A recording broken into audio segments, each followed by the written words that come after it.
IPL 2024లో royal Challengers Bengaluru కష్టాల్లో ఉంది.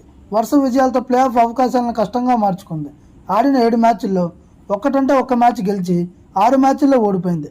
దీంతో ఆర్సీబీ ప్లే ఆఫ్ రేస్లో వెనుకబడింది. నిన్న సన్ రైజర్స్ హైదరాబాద్తో జరిగిన కీలక మ్యాచ్లో ఓడిపోవడంతో ఆ జట్టు డేంజర్ జోన్లో పడింది. టోర్నీలో ఒక్కొక్క టీం 14 మ్యాచ్లు చొప్పున ఆడనుంది. ఒక జట్టు ప్లే ఆఫ్కు అర్హత సాధించాలి అంటే కనీసం 8 మ్యాచ్ల్లో విజయం సాధించడం తప్పనిసరి. ప్రస్తుతం ఆర్సీబీ 7 మ్యాచ్ల్లో ఒకే ఒక్క మ్యాచ్ గెలిచింది. నిన్న సన్ రైజర్స్ చేతిలో ఓడిపోవడంతో మిగిలిన 7 మ్యాచ్ల్లో ఖచ్చితంగా గెలిచి తీరాల్సిన పరిస్థితి. ఆ 7 మ్యాచ్ల్లో గెలిచినా కూడా మిగిలిన టీం ఫలితాలపై ఆధారపడి ఉంది.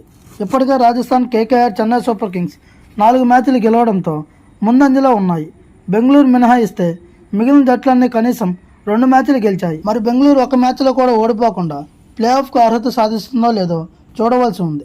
ఈ వీడియో కనుక మీకు నచ్చినట్లయితే please like, share and subscribe.